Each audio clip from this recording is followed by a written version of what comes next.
Right, you did the work. How did it go? What does that mean? Some people, what was that little squeak? It was just the TV. It was what? I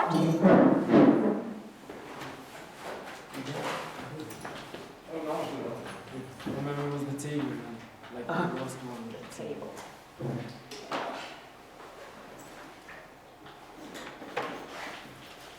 Did you all manage? This class is getting smaller by the day. I think it's the same as the last time. Stop mumbling. Talk properly. Open your mouth. Let's hear this. This is the same amount as Number. Oh, you guys don't know that the A word is a rude word in my class. You know the F word? Yeah. Which one? Okay. Fallopian tubes. Oh. Well, this is the rude A word. And the rude A word is the word amount. Oh. Why? Because you always use it badly. You use it incorrectly. You need to be more specific. So if you're talking about, I put 2 spoons of coffee into my mug, then you would either say the mass or you would say the volume. But what is amount? Amount is a term used for unmeasurable, uncountable things, like the amount of sand on Durban Beach. So it's the root A word and you may not say it. So what about the other A word, man? Or does that exist here, man? Are we allowed to say that one? There's another A word. Yes. Never mind, man. It's okay. It's fine. Is it a biological word? Hey, I mean, Technically. Does it refer to an aperture in the body? it is. You're not going to say it for me. Good.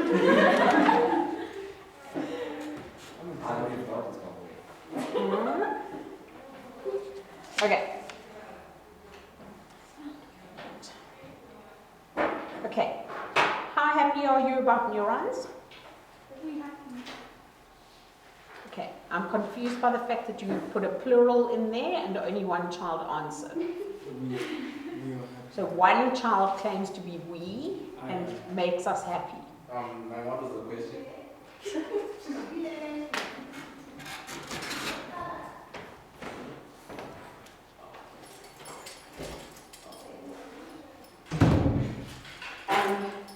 So the question was, are you happy about the structure of neurons? Yes. Okay, so really steady, go. Let's go. Oh, why are you now fiddling? You've had like 20 minutes to unpack. Okay, right, going. Okay. You may not look at the labels. Okay? Alright, really steady, go. This thing. Misa. Cell body. Good. Those processes. Connor. Dendron. Good. What do you get if dendrites join together? So over there, you could call it A. Did we do this yesterday?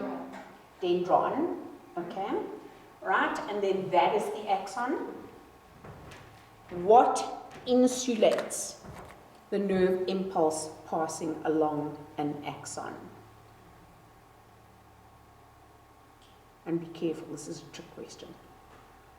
Alexander. Mom, I'm probably wrong. So Is it Alexandra? yes, Mom. But you can also just call that Alex. Ma'am. Alex, you okay with that? Yes. You sure? Yes, Mom. Yay. Alex, go. Mom, I'm No, I swear if you start a question I'm probably wrong, I will beat you. Mom, well, I can't remember the first name. I was going to say that in Miss or whatever law she, but that's probably wrong. Okay, so I think you're trying to say the myelin sheath. That thing. Okay, and you're not. You're probably actually right. And you're definitely right. Okay, so remember that the myelin sheath is made from the Schwann cell membranes. But it's not the Schwann cells that do the insulating. It's the myelin sheath that insulates. Okay, Connor, wake up. Okay, right, you happy with that? Okay. In what way does having Schwann cells speed up the transmission of impulses along a neuron? Jen? I don't know what it's called, but is it when the gap, so like I don't know what it's called. Why don't you know what they're called? We did this yesterday. Wasn't your homework to learn? Oi! Chloe. Oh, no, that's concerning. Lisa knows the answer.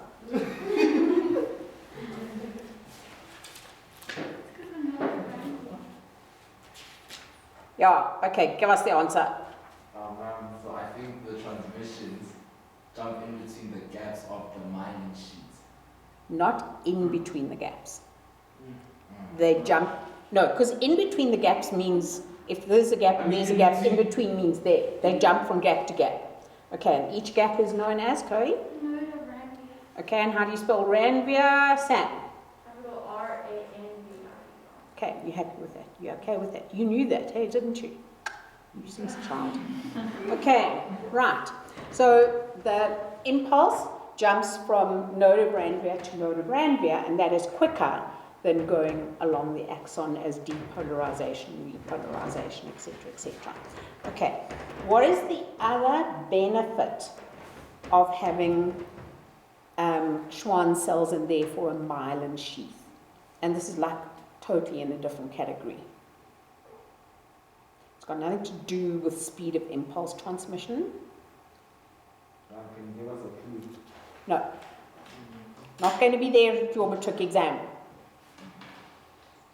So what I did say to you is that certain organisms have unmyelinated neurons, and there are unmyelinated neurons in the brain, and those ones, if Is it faster repair? faster repair. If they are damaged, they don't repair as quickly if they're unmyelinated. So there seems to be a link between having a myelinated axon and speed of repair or ability to repair. Okay, right, we're happy with that. So you're happy that these branches here are called terminal branches or telodendria, okay? And at the end of each of those is a little swelling, and that little swelling is called a synaptic knob. Okay, happy, happy. Okay. Then yesterday I said to you that neurons are classified in three different ways. We're dealing with two different ways. So the first way that I was going to look at was the position within the body, and therefore the function in the body. So neurons which transmit impulses from a receptor or sense organ towards the spinal cord are called sensory neurons. Can you see that? You don't need to go with another color pen.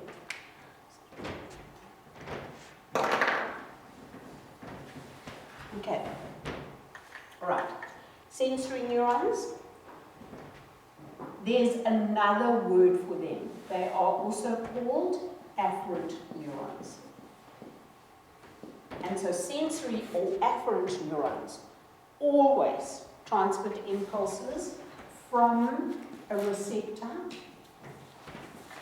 to the central nervous system. Okay, you happy with that? Okay. On the other hand, neurons which transmit, then I said to you that within the central nervous system,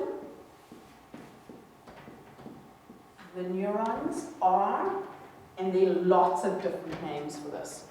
Okay, ready, steady, go. Carla. The name of the neuron in the central nervous system. Oh, it's like the impulse neurons. Pardon? Is it the three different? Yes. Oh, so you get like a bipolar. Oh, no. Not the shape. No, not the structure one. Okay, go. Interneuron. Yes. Good. Interneuron. or you can call it a connector neuron, or you can call it a connecting neuron, or you can call it a relay neuron. Okay, all of those. So those are the neurons that make up the central nervous system. Okay, and then making up the nerves that transmit impulses from the central nervous system. Guys, can you see this with the light shining on it? Not really, man, to be honest. I'm going to have to put up in front next lesson. Okay, from the central nervous system towards, what's the correct scientific term for the organ that carries out the response? Ready, steady, go. Sam?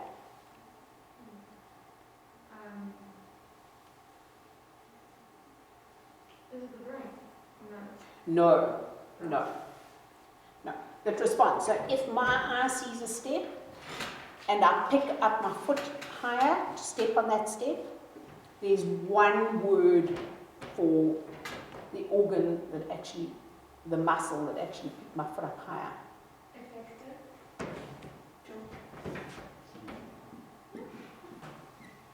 Hold on. Okay. Right, so what's the correct scientific term for the neuron positionally that goes from the central nervous system to an effector? Okay, go. Is it a motor neuron or an efferent neuron? Okay, so it's equivalent to that thing. So it's motor, where that one is called sensory, or you can call it an efferent neuron. Well done, guys. Okay, so that's classifying neurons according to their position and their function within the nervous system. So sensory neurons always transmit impulses from a receptor to the central nervous system. Central nervous system is made up of inter or relay or connector or connecting neurons, and neurons which transmit impulses from the central nervous system towards an effector organ are always motor neurons or efferent neurons. Okay, right, you happy? Okay, classify them according to their structure. Alright, and there are three different types here.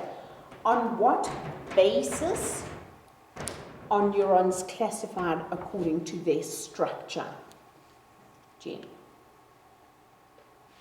Are you allowed to go by Jen? Yeah. Or does it not work for you? No, it's fine.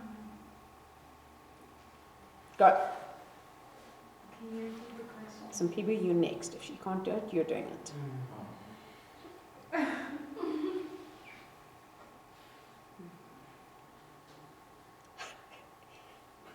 Some people is praying very hard. On what basis are neurons classified according to their structure? What do you do that enables you to classify neurons according to their structure?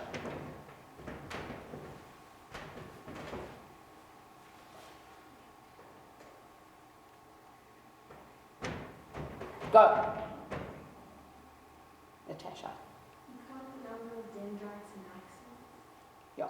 So you count the total number of processes entering and leaving the cell body. So here it is 1, 2, 3, 4, 5, 6, 7, 8, 9, 10, 11, 12, 13, 14, 15, 16, 17. And so this is a multipolar neuron. Okay? So multipolar neuron, more than one process entering or leaving the cell body. Okay, you happy with that? Okay, can you see what? Except I forgot to switch around, so that's fine. So some poor person's not getting the lesson that I was recording there, which I didn't record. Okay, right, we happy. All right. Okay, whereas this one, all of these dendrites join together and form one dendron, entering the cell body and one axon leaving the cell body, and so that is a bipolar neuron. And what did I tell you about bipolar? It's very uncommon, so you're not going to plug it in here. So we're going to write it up here as if it doesn't exist. Okay. Right, we happy with that? And then this one, dendrites joined together form one dendron. That dendron is joined with the axon outside the cell body. So it's a total of one process entering or leaving the cell body. And that process divides just outside the cell body. And so that is a unipolar neuron. Okay. Now, all sensory or afferent neurons are unipolar. All motor or efferent neurons are multipolar. And all relay neurons are.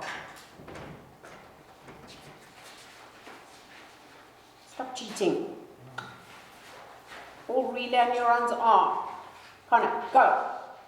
Oh, I don't know, man. What do you know that they're not?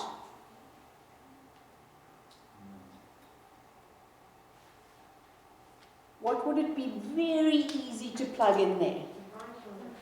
Very easy to plug in bipolar, and every child in the whole world always puts bipolar there, and every child in the whole world always gets that wrong, because it's not bipolar. It is in fact multipolar. Okay. So all motor neurons and all interneurons are multipolar, and all sensory or afferent neurons are unipolar. Right, you happy? Okay.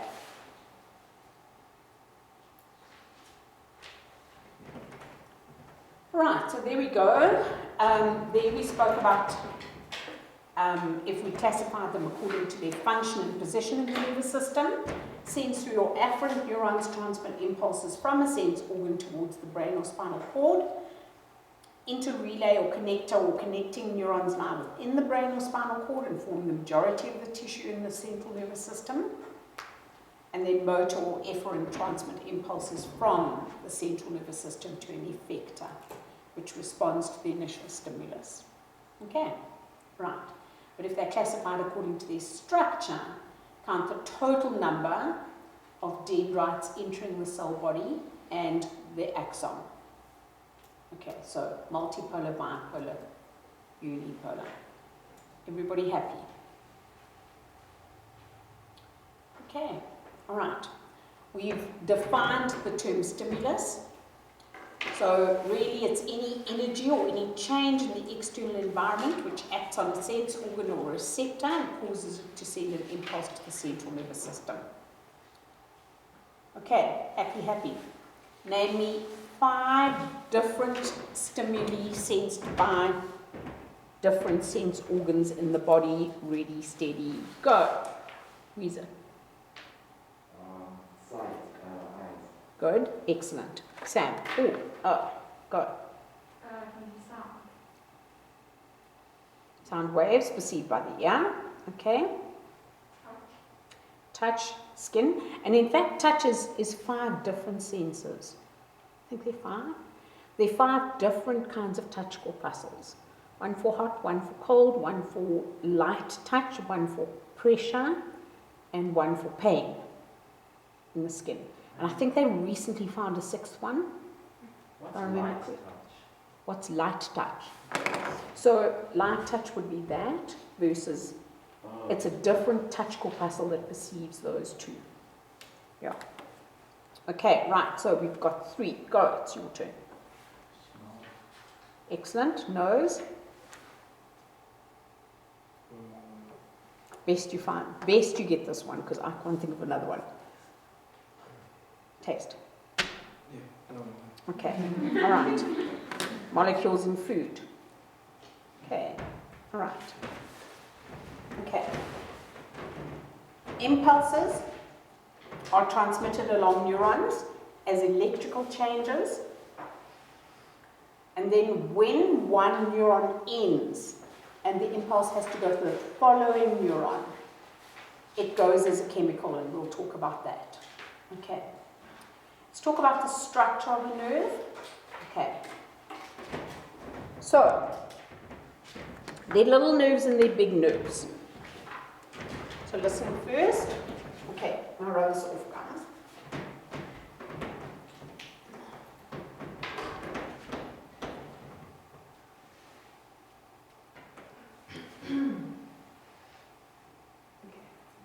So a nerve is a bundle of neurons.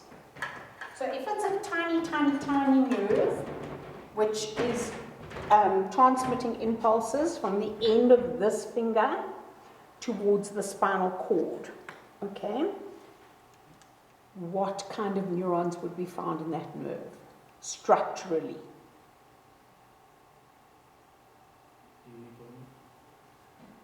You answered that. Did you answer it? Yeah, good. Well done. But it's the first time you haven't looked sadly at me and gone, please God, don't let this woman ask me a question. Okay, so if it's a tiny nerve and it's only got neurons that are transmitting an impulse from a receptor to the central nervous system, then it'll always be unipolar neurons. So they will be sensory, efferent, unipolar neurons. Okay, so that would be a tiny nerve. And those little nerves, those little neurons, are in a little bundle, and between them there is connective tissue called the endoneurium. Okay, so endoneurium. This is too much.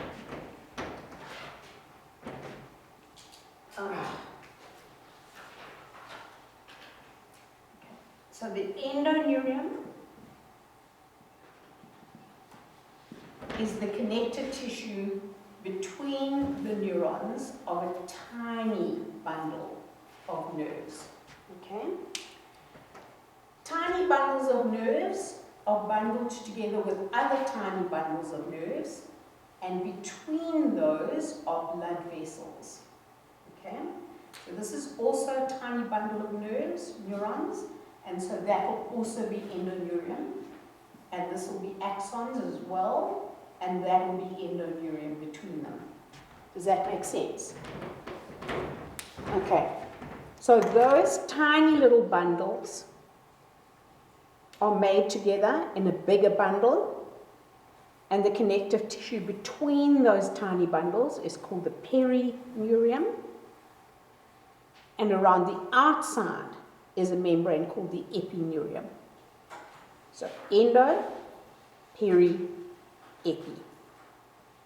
Okay, you happy with that? And they're always blood vessels in between those neurons. Okay, those little bundles of whatever. So here, what you can see here is this is a structure of a large nerve. This membrane around the outside, or tissue around the outside, is epineurium. Okay? This tiny little bundle has got endoneurium as the connective tissue between the neurons there. And that tiny little bundle is surrounded by connective tissue called the perineurium. So, endo, between, peri, around a little bundle, epi, around a number of little bundles. And there'll always be blood vessels. And don't worry about this term classical. Okay. You happy with that? Okay. So, axons are always, I'm not going to let them write on my ceiling this year. Because every new class comes in and goes, Chloe, I think you've done nothing but that. Okay.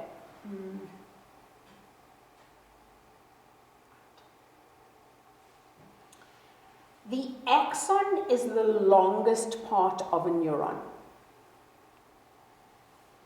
which means that if you take a cross section through a nerve, the chances are you will probably get axon. Okay, does that make sense? So if you take a cross section through a bundle of giraffes, what? Giraffes. Okay. What are you most likely to get? Necks or legs? Okay. So both of those are really long. So therefore, because they're the longest part of the organism, and you cut a cross section through a whole group of them, you're most likely to get either legs or necks. You're less likely to get a giraffe's eyes, for example, because they're really tiny. The chances of going through eyes is like min. Mum, how would you get legs if they're all standing together? Why would you just get legs? Because there's bobby giraffes. But Mum, but then their smallest baby will miss being cut. No, they're bigger bobbies.